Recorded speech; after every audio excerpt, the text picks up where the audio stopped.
السلام علیکم ورحمۃ اللہ وبرکاتہ۔ محترم سامعین، آج رمضان کورس کا چھٹا درس ہے۔ اس درس میں ہم 3 چیزیں بیان کر لیں گے۔ نمبر 1، وہ چیزیں جن سے روزہ ٹوٹتا نہیں مگر مکروہ ہو جاتا ہے۔ نمبر 2، وہ چیزیں جن سے روزہ نہ ٹوٹتا ہے اور نہ ہی مکروہ ہو جاتا ہے۔ نمبر 3، روزہ کے مستحبات۔ اب پہلی بات کی وضاحت کرتے ہیں، اس کو ہم نمبر وار ذکر کرتے ہیں، یعنی وہ چیزیں جن سے روزہ ٹوٹتا نہیں مگر مکروہ ہو جاتا ہے۔ نمبر 1، بلا ضرورت کسی چیز کو چبانا یا نمک وغیرہ چکھ کر تھوک دینا۔ البتہ اگر شوہر بدمزاج ہو تو سالن میں نمک مرچ کی کمی زیادتی کو معلوم کرنے کے لیے سالن چکھ سکتی ہے، بشرطے کہ نگل نہ دے۔ نمبر 2، ٹوتھ پیسٹ یا منجن یا کوئلہ سے دانت صاف کرنا بھی روزہ میں مکروہ ہے۔ نمبر 3، تمام دن حالت جنابت میں بغیر غسل کے رہنا۔ نمبر 4، فسد کرانا، کسی مریض کے لیے اپنا خون دینا جو آج کل ڈاکٹروں میں رائج ہے، یہ بھی مکروہ ہے۔ نمبر 5، غیبت کرنا، روزہ میں لڑائی جھگڑا کرنا، گالی دینا، غرض گناہ کے ہر کام کرنے سے روزہ مکروہ ہو جاتا ہے۔ نمبر 6، پیاس کی حالت میں پانی کی غرارے کرنا، کیونکہ اس صورت سے روزہ میں پانی کے حلق سے نیچے جانے کا قوی امکان ہے۔ نمبر 7، روزہ کی حالت میں قصداً تھوک جمع کر کے گونٹنا نگل لینا مکروہ ہے۔ نمبر 8، بیوی سے بوسہ لینا اس وقت مکروہ ہے کہ جب اپنے اوپر اطمینان اور قابو نہ ہو، بلکہ خدشہ ہو کہ بوسہ لینے سے جمع کر بیٹھے گا تو بوسہ لینا مکروہ ہے، اور اگر مکمل اطمینان ہو تو مکروہ نہیں۔ دوسری بات کی وضاحت، یعنی وہ چیزیں جن سے روزہ نہ ٹوٹتا ہے اور نہ ہی مکروہ ہو جاتا ہے۔ نمبر 1، مسواک کرنا۔ نمبر 2، سر یا داڑھی یا مونچھوں پر تیل لگانا۔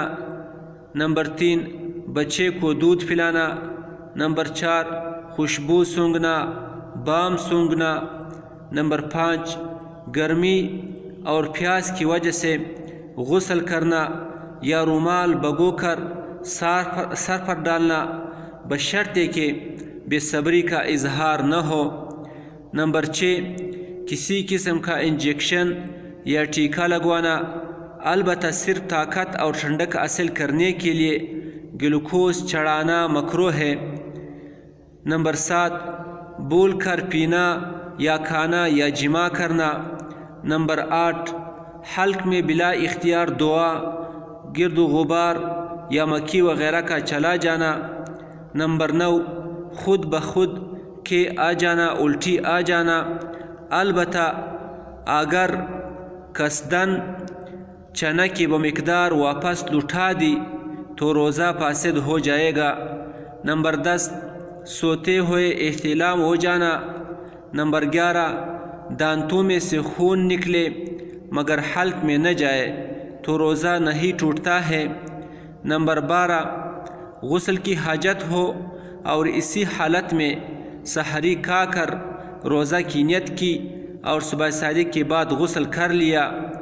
نمبر 13، روزہ کی حالت میں کسی عضو پر مالش کرنا یا بام لگانا۔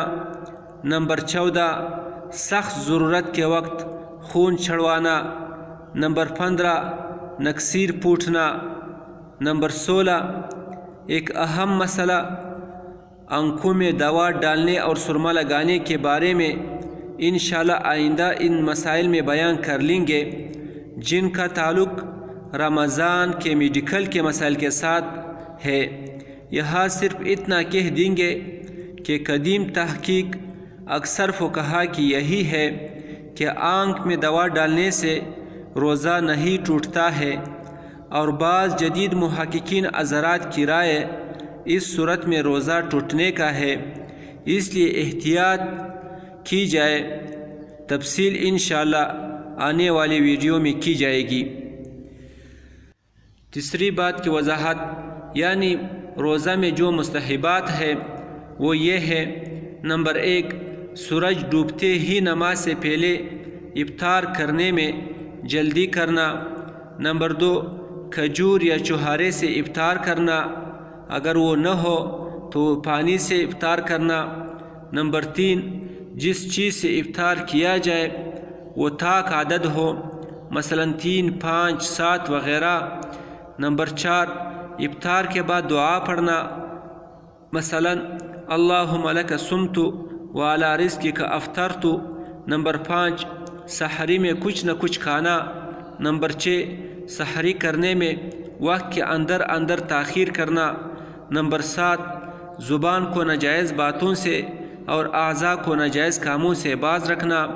نمبر 8، رشتہ داروں، محتاجوں اور مسکینوں کو صدقہ و خیرات سے نوازنا۔ نمبر 9، اصول علم میں مشغول ہونا، قرآن مجید کی تلاوت، درود شریف، استغفار اور ذکر و اذکار میں لگے رہنا۔